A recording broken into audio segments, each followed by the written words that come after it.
नमस्कार विद्यार्थियों, श्री श्याम कॉलेज की ऑनलाइन क्लासेज में आपका स्वागत है। इस क्लास में हम बीए बीएड सेकेंड ईयर तथा बीए फर्स्ट ईयर के लिए जलवायु विज्ञान पढ़ रहे हैं, जिसके अंतर्गत हम चक्रवात पढ़ रहे हैं और ये इसका 14वां भाग है। चक्रवातों में हमने उष्णकटिबंधीय चक्रवातों के बारे में हम पढ़ रहे थे।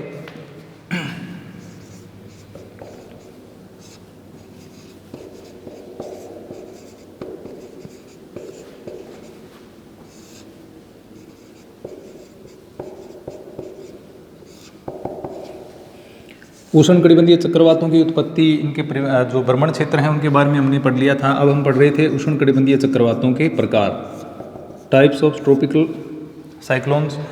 उष्णकटिबंधीय चक्रवातों के जो प्रकार हैं उनमें हमने इनके ये कह सकते हैं कि इनका जो विस्तार होता है, आकार होता है, इनकी प्रचंडता होती है, उसके आधार पर इनके अलग अलग प्रकार बांटे जाते हैं। तो उसमें जैसे सबसे पहले हमने पढ़ा था उष्णकटिबंधीय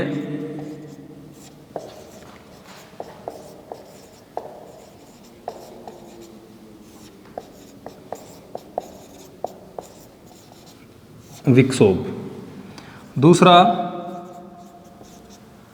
उष्णकटिबंधीय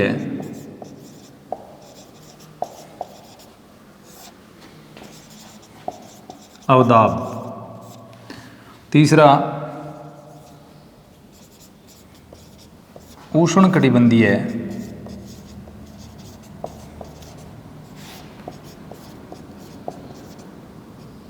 तूफान। ये तीन प्रकार हमने पढ़ लिए थे। उष्णकटिबंधीय विक्षोभ यानी ट्रॉपिकल डिस्टर्बेंस हम इनको कह सकते हैं, ये क्षीण होते हैं। उष्णकटिबंधीय अगर चक्रवातों के प्रकारों की हम बात करें गति के हिसाब से, ये क्षीण होते हैं। इसमें हवाओं की जो गति है वो 40 से 50 किलोमीटर प्रति घंटा या इससे भी कम इसमें जो गति है वो देखने को मिलती है। 20 से 30 किलोमीटर प्रति घंटा की रफ्तार से इसमें हवाएं चलती हैं। तो ये सबसे क्षीण प्रकार के उष्णकटिबंधीय चक्रवात होते हैं। दूसरा उष्णकटिबंधीय अवदाब, जिनके बारे में हमने देखा, ये बंगाल की खाड़ी या जो जापान के दक्षिणी तटीय भाग हैं उनके ऊपर इनकी उत्पत्ति ज़्यादा होती हैं। ये होते हैं इनकी 40 से 50 किलोमीटर प्रति घंटा की रफ्तार से ये चलते हैं, यानी विक्षोभ की तुलना में थोड़े से तीव्र होते हैं। उष्णकटिबंधीय तूफान जो होते हैं इनमें लगभग 120 किलोमीटर प्रति घंटा की रफ्तार से भी हवाएं चलती हैं, यानी ये इनमें तीव्र इनको हम कह सकते हैं। इस प्रकार के जो तूफान होते हैं इनकी उत्पत्ति है वो, यानी इनमें हवाओं की जो गति है वो 40 से लेकर के 120 किलोमीटर प्रति घंटा होती है। इनकी उत्पत्ति बंगाल की खाड़ी में या जो कैरिबियाई द्वीप समूह है उसके आसपास के क्षेत्रों में इनकी उत्पत्ति होती है। तो ये तीन प्रकार हमने उष्णकटिबंधीय चक्रवातों के पढ़ लिए थे। अब चौथा प्रकार जो है वो है हैरिकेन या टाइफून।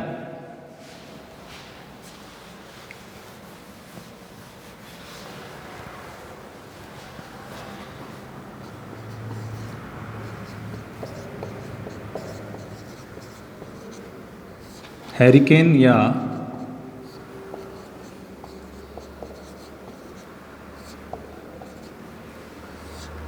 टाइफून इसका चौथा प्रकार है।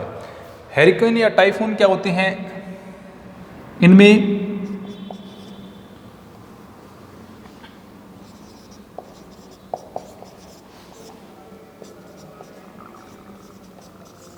अधिक समदाब रेखाओं से घिरे न्यून दाब केंद्र। जैसा कि हम जानते हैं समदाब रेखाओं से घिरे हुए न्यून दाब के केंद्र ही क्या होते हैं? चक्रवात कहलाते हैं। लेकिन इनमें जो समदाब रेखाओं की संख्या है वो अन्य चक्रवातों की तुलना में, यानी जो हमने प्रकार उष्णकटिबंधीय चक्रवात के जो और प्रकार देखे उनकी तुलना में थोड़ी सी ज़्यादा होती है। जैसा कि हम जानते हैं यहाँ पर लो प्रेशर और टेम्परेचर कैसा होता है? हाई टेम्परेचर होता है और वायुदाब केंद्र में कैसा होता है? न्यून। ये केंद्र को इंगित कर रहा है। और यहाँ अगर बाहरी भाग की बात करें यानी परिधि पर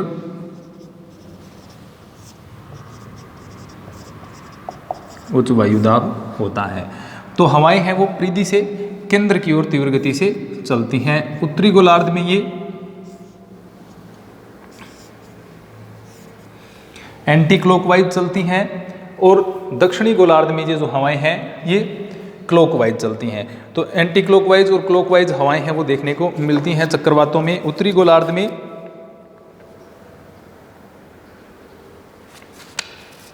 चक्रवात में वायु की दिशा होती है वो सुई की जो घड़ी की सुई है उसके विपरीत होती है, और इसके विपरीत दक्षिणी गोलार्ध में चक्रवातों में हवाओं की जो दिशा है वो घड़ी की सुई के अनुकूल होती है। वैसी सारी कंडीशन इनमें भी देखने को मिलती है हैरिकेन या टाइफून में।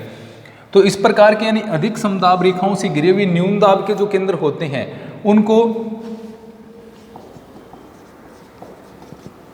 संयुक्त राज्य अमेरिका में इनको कहा जाता है हैरिकेन।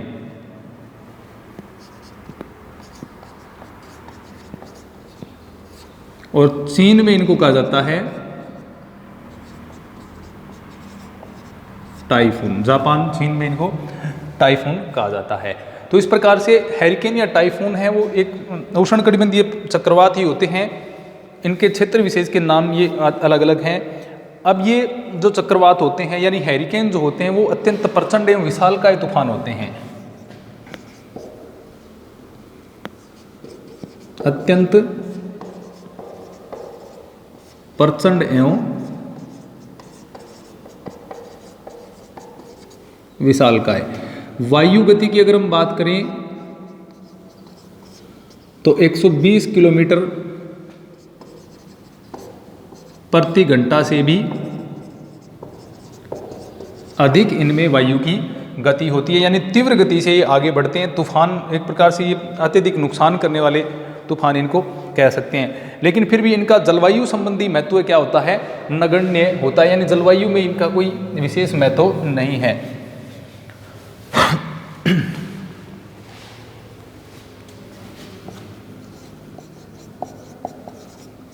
जलवायु संबंधी महत्व नगण्य होता है, क्योंकि ये विशेष स्थान पर उत्पन्न होते हैं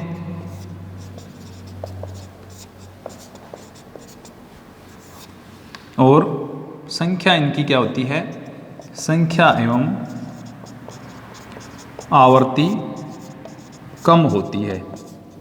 यानी एक तो ये बार बार नहीं आते हैं, आवर्ती बहुत कम होती है और इनकी संख्या भी बहुत ही कम होती है। इसके कारण इनका जलवायु महत्व है वो नगण्य होता है, यानी इनका संख्या बहुत कम होती है और यदा कदा आने के कारण इनका जलवायु महत्व है वो ज़्यादा नहीं हो पाता। इसके अलावा इनकी उत्पत्ति भी क्या है, कुछ विशेष स्थानों पर ही होती है, इसके कारण इनका ज़्यादा महत्व नहीं रहता।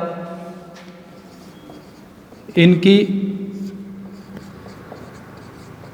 उत्पत्ति अयन रेखाओं के मध्य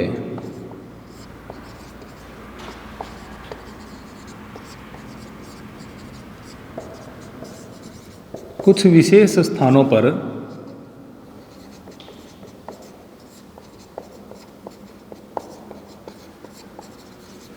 होती है, यानी ज़्यादातर ये अयन रेखाओं के मध्य ही उत्पन्न होते हैं और कुछ विशेष स्थानों से ही इनकी उत्पत्ति होती है। मुख्यतः हम ये मान सकते हैं 30 डिग्री उत्तर से 30 डिग्री दक्षिणी अक्षांशों के मध्य ही इनकी ज़्यादातर उत्पत्ति होती है और कुछ विशेष स्थानों पर ही उत्पत्ति होती है। जैसे हमने 2 स्थान देखे, एक तो चीन का पूर्वी भाग जो है, इसके अलावा जो संयुक्त राज्य अमेरिका के पूर्वी तटीय भाग में भी इनकी उत्पत्ति होती है। तो कुछ विशेष स्थानों पर उत्पत्ति होती है, अल्पकालिक होते हैं और ये इनकी आवर्तियों संख्या कम होने के कारण ये क्या है, जलवायविक महत्व है वो ज़्यादा नहीं रखते हैं।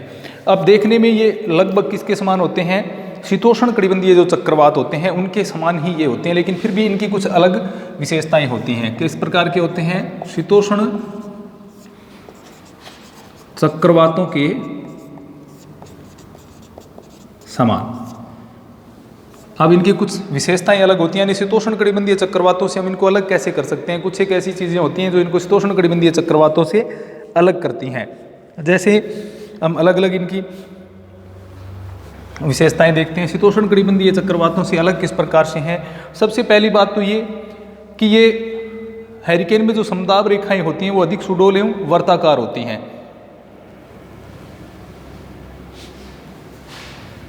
पहला,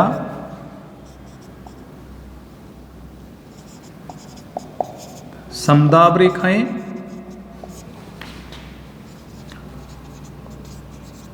अधिक वर्ताकार एवं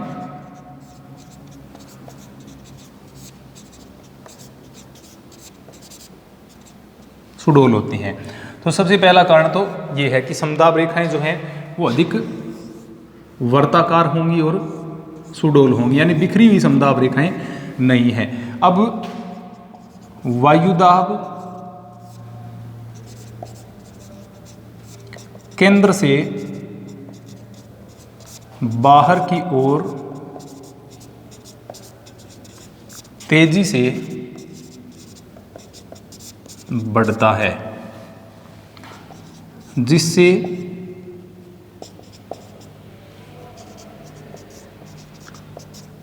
परिधि से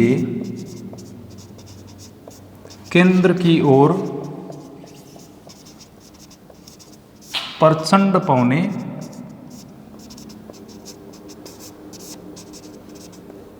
चलती हैं। तो ये भी इसकी एक विशेषता है। शीतोष्ण कटिबंधीय चक्रवातों की तुलना में ये क्या होते हैं, ज़्यादा प्रचंड होते हैं। शीतोष्ण कटिबंधीय चक्रवात हैं वो वर्ताकार भी हो सकते हैं, दीर्घ वर्ताकार, या जिनको वी आकार की शेप में भी वो हो सकते हैं, लेकिन ये क्या हैं, अत्यधिक वर्ताकार देखने को मिलेंगी। उनकी तुलना में सुडौल समदाब रेखाएं देखने को मिलेंगी। केंद्र से बाहर की ओर वायुदाब तेजी से बढ़ते हैं, जिसके कारण अब जैसे कि वायुदाब तेजी से बढ़ेगा, यानी वायुदाब में तेजी से जो परिवर्तन आएगा तो उससे दाब प्रवणता में ज़्यादा अंतर आएगा, यानी प्रेशर ग्रेडियंट में अंतर ज़्यादा आएगा। दाब प्रवणता में ज़्यादा अंतर आने के कारण हवाएं हैं वो प्रचंड गति से केंद्र की ओर दौड़ेंगी। तो इसके कारण ये क्या होता है, वायुदाब केंद्र से बाहर की ओर तेजी से बढ़ता है, जिससे क्या होता है, परिधि से केंद्र की ओर प्रचंड हवाएं चलती हैं, यानी तीव्र गति से यहाँ पर हवाएं चलती हैं। तो एक तो ये अंतर इसमें आ गया कि उनकी तुलना में सुडौल समदाब रेखाओं वाले होते हैं और इनमें प्रचंडता भी ज़्यादा होती है। अब दूसरा प्रकार मौसम के हिसाब से अगर हम देखें, इसमें दूसरा अंतर क्या है, दूसरी इसकी विशेषता कह सकते हैं इसको हम, नंबर 2, हैरिकेन या टाइफून में मूसलाधार वर्षा होती है, वर्षा होती है तथा सर्वत्र, यानी इसके प्रत्येक भाग में सर्वत्र समान वर्षा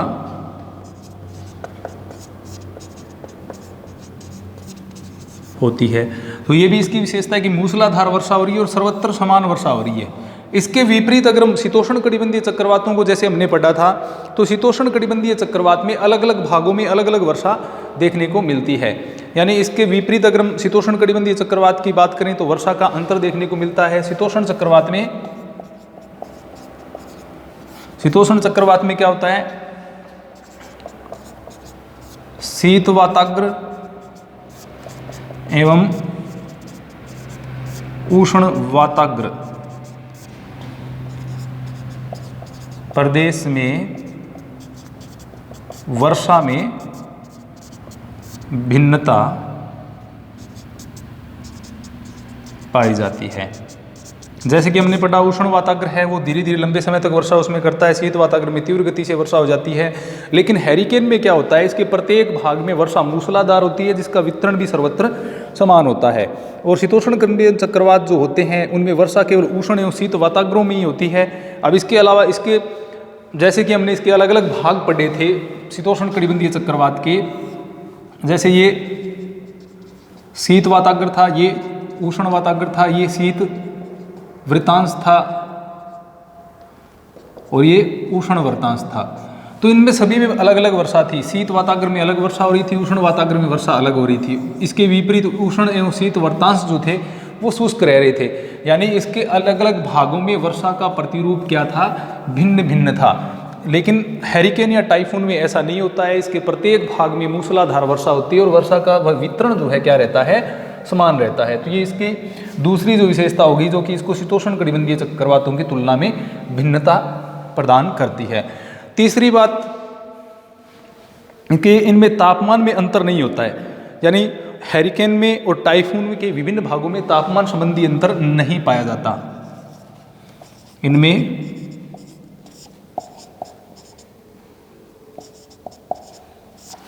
तापमान में अंतर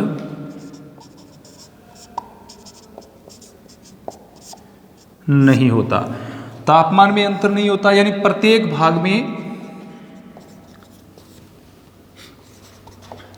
में समान तापमान देखने को मिलता है। इसके विपरीत शीतोष्ण चक्रवात की हमने जैसे वर्षा का अंतर देखा, उसी प्रकार शीतोष्ण में क्या है,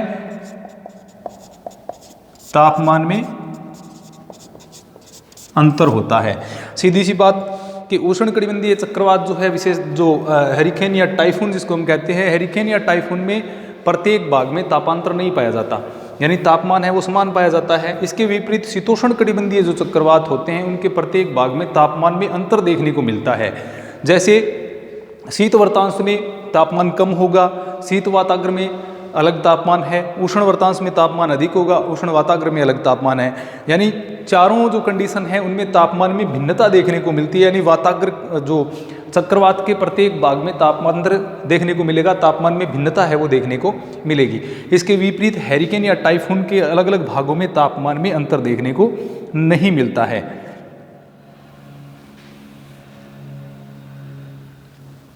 इसके विपरीत हवाओं की दिशा की अगर हम बात करें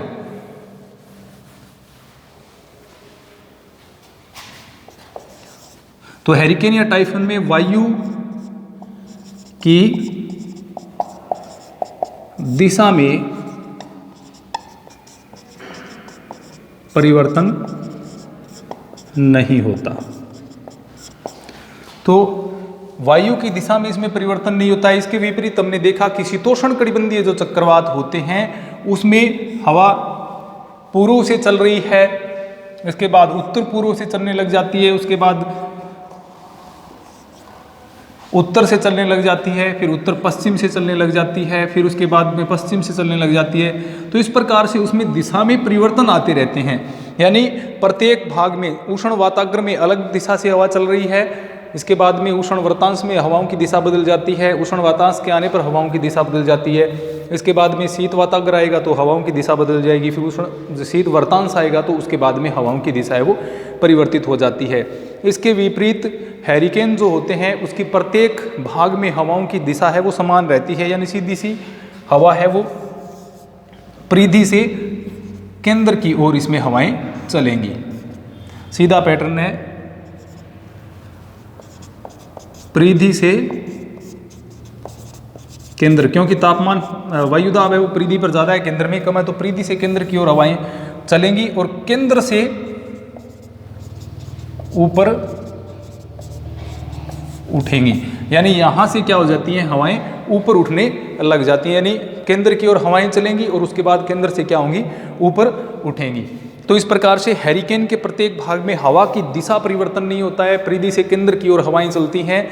इसके विपरीत शीतोष्ण कटिबंधीय चक्रवात जो होता है उसमें हवाओं की दिशा में परिवर्तन देखने को मिलता है, तो ये भी इनमें अंतर होता है।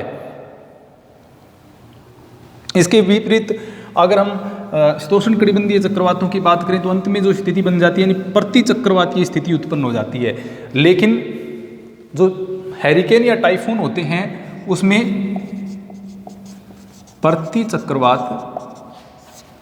साथ नहीं होते, यानी इसमें प्रति चक्रवातीय स्थिति उत्पन्न नहीं होती। इसके विपरीत शीतोष्ण कटिबंधीय जो चक्रवात होते हैं अंत में उनमें प्रति चक्रवातीय स्थिति है वो उत्पन्न हो जाती है, लेकिन इनमें प्रति चक्रवातीय स्थिति उत्पन्न नहीं होती, यानी हैरिकेन के साथ प्रति चक्रवात है वो नहीं होते। अब एक मुख्य अंतर रहता है कि प्रारंभिक हवा की दिशा की अगर हम बात करें तो शीतोष्ण कटिबंधीय चक्रवातों में हवा पश्चिम से पूर्व की ओर चलती है, यानी उनकी दिशा है वो अलग होती है।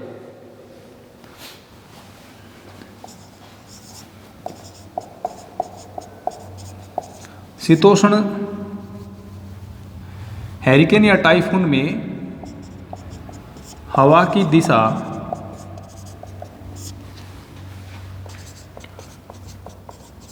शीतोष्ण चक्रवातों के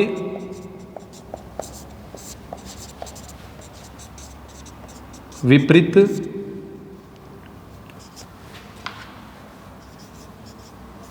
पूर्व से पश्चिम होती है। ये भी अंतर देखने को मिलता है। जिस प्रकार से हमने देखा कि उष्णकटिबंधीय शीतोष्णकटिबंधीय जो चक्रवात होते हैं वो पश्चिम से पूर्व दिशा की ओर बढ़ रहे हैं, लेकिन शीतोष्णकटिबंधीय चक्रवातों के विपरीत टाइफून या हैरिकेन है उसमें हवा की दिशा है वो पूर्व से पश्चिम होती है। तो ये भी इनमें मुख्य अंतर देखने को मिलता है। तो ये इसमें हमने अलग अलग अंतर देखे, जिसमें तापमान, वर्षा, हवाओं की दिशा, हवाओं की मार्ग है, चक्रवातीय स्थिति है और अन्य जो इनकी विशेषताएं हैं उनके बारे में पढ़ा। तो इस प्रकार से इनमें क्या है, उष्णकटिबंधीय चक्रवात हैं, हैरिकेन या टाइफून, जिनके कुछ विशेष जो किससे मिलते जुलते हैं, शीतोष्णकटिबंधीय चक्रवातों से मिलते जुलते हैं, लेकिन वास्तविकता में ये शीतोष्णकटिबंधीय चक्रवातों से क्या होते हैं, भिन्न होते हैं। इनके व्यास की अगर हम बात करें तो ये लगभग 160 से लेकर के 600 किलोमीटर तक है वो इनका व्यास पाया जाता है। हैरिकेन है वो 140 से लेकर के 160 से लेकर के 640 किलोमीटर इनका क्या है, व्यास है वो देखने को मिलता है, यानी आकार में काफ़ी बड़े हो जाते हैं। अब भूमध्य रेखा के आसपास में जो उत्पन्न होते हैं वो दूर जाएंगे तो उनका क्या होता है, वो आकार है वो क्या है, धीरे धीरे बढ़ता चला जाता है। और केंद्र से जो परिधि की समदाब रेखाओं का अंतर है, यानी केंद्र और परिधि में दाब का जो अंतर होता है वो 10 से लेकर के 55 मिलीबार तक अंतर देखने को मिलता है। यानी केंद्र से परिधि में 10 से लेकर के 55 मिलीबार का अंतर देखने को मिलता है। मान लीजिए यहाँ पर 900 मिलीबार की है तो यहाँ पर 955 मिलीबार की रेखा है वो देखने को मिल सकती है। तो इस प्रकार से अंतर है वो ज़्यादा देखने को मिलता है, जिससे क्या है, हवाएं अत्यंत प्रचंड हो जाती हैं और ये तूफान क्या हो जाते हैं, अत्यधिक आक्रामक या तीव्र गति के तूफान हो जाते हैं। अब इसका कुछ ऐसा क्षेत्र होता है बीच का जहाँ पर क्या है वर्षा नहीं हो पाती, जिसको क्या है हैरिकेन का चक्षु कहते हैं। यहाँ पर क्या है, जब ये इसके साथ में बीच का जो भाग है लगभग ये 6 किलोमीटर से लेकर के लगभग 48 किलोमीटर तक का ऐसा क्षेत्र होता है जहाँ पर हवाएं क्या होती हैं, शांत होती हैं। यानी बीच का जो क्षेत्र होता है 6 से लेकर के 48 किलोमीटर का बीच का क्षेत्र जो है ये क्या कहलाता है, हैरिकेन का चक्षु। यहाँ पर हवाएं क्या होती हैं, हवाएं शांत होती हैं। हैरिकेन के आगमन से जो सागरीय भाग हैं, जलीय भाग हैं, उनमें लहरें उत्पन्न हो जाती हैं। उन लहरों को हैरिकेन लहर कहा जाता है, जो 3 से लेकर के 6 मीटर तक ऊंची उठती हैं। यानी जब हैरिकेन का आगमन होता है सागरीय भाग पर तो उसमें तरंगे उठती हैं जिनको हैरिकेन लहर के नाम से जाना जाता है, जो 3 से 6 मीटर तक ऊंची होती हैं। तो इस प्रकार हमने उष्णकटिबंधीय जो चक्रवात है उसका चौथा जो प्रकार है हैरिकेन या टाइफून, जिसको यूएसए में हैरिकेन तथा चीन और जापान वाला जो क्षेत्र है उसमें टाइफून के नाम से जाना जाता है, उसके बारे में हमने पढ़ा। धन्यवाद।